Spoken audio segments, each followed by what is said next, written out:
유기동물 보호소에서 오리 한 마리를 입양했다. 사람들은 유기동물 보호소에 강아지나 고양이 같은 동물들만 있을 거라 생각하겠지만 실제로 다양한 동물들이 보호되고 있다.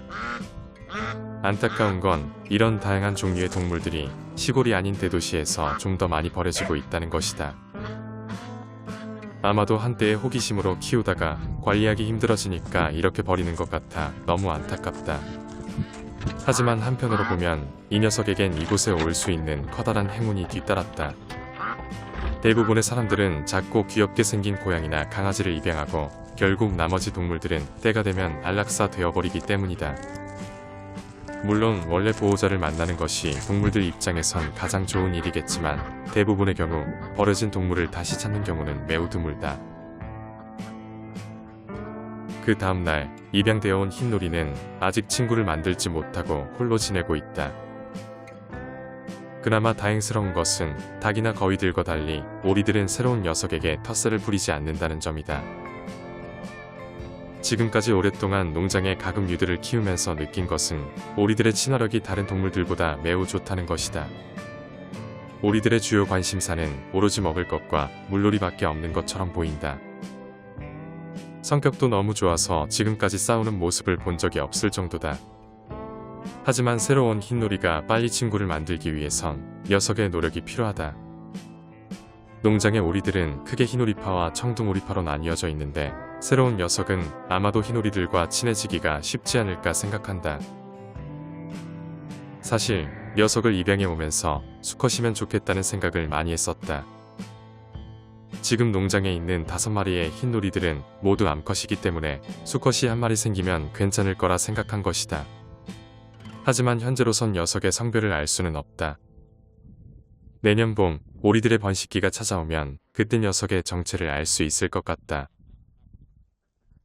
한편 태어난 지 4개월이 지난 청년 머스코비들은 요즘 계속해서 나르는 훈련을 하더니 상당한 비행 실력을 갖추게 되었다. 농장에 있는 청둥오리들은 전혀 날지 못하지만 야생성이 강한 머스코비들은 스스로 날 수 있는 능력을 터득한 것이다. 한때 야생에서 살다가 농장으로 날아들어온 라나는 시간이 지날수록 날 수 있는 능력을 상실했지만 청년 머스코비들은 엄마에게서 배우지 않고 스스로 터득했다. 녀석들은 한 번씩 농장 밖으로 날아갔다가 한참 뒤에 되돌아오는 일이 잦아졌다. 청년 머스코비들의 이런 행동을 볼 때마다 아마도 때가 되면 녀석들이 야생으로 떠나버릴 수도 있겠다는 우려감도 있다. 농장 바로 옆에는 꽤 커다란 하천이 있고 얼마 전에는 오리 몇 마리가 가출해서 그곳에 정착해 버렸기 때문이다. 누군가는 청년 머스코비들의 속날개를 잘라서 날지 못하도록 해야 한다고 얘기하지만 나는 그렇게 할 생각은 없다. 농장에 남고 싶은지 아니면 새로운 장소에서 살고 싶은지는 오로지 녀석들의 선택이기 때문이다. 하지만 다행스러운 것은 아직까지 청년 머스코비들은 엄마와 아빠 옆에서 지내는 걸 더 좋아하는 것 같다. 게으른 성격을 가진 머스코비 가족은 다 함께 하루 종일 이렇게 멍하니 앉아서 낮잠을 자며 시간을 보낸다. 가족 중심의 유대관계가 남다른 녀석들의 생활 방식을 고려한다면 아마도 청년 머스코비들은 농장을 떠나는 선택을 하지 않으리라 기대한다. 그렇지만 때가 되어 만약에 농장을 떠난다 해도 녀석들의 선택을 존중해 줄 생각이다.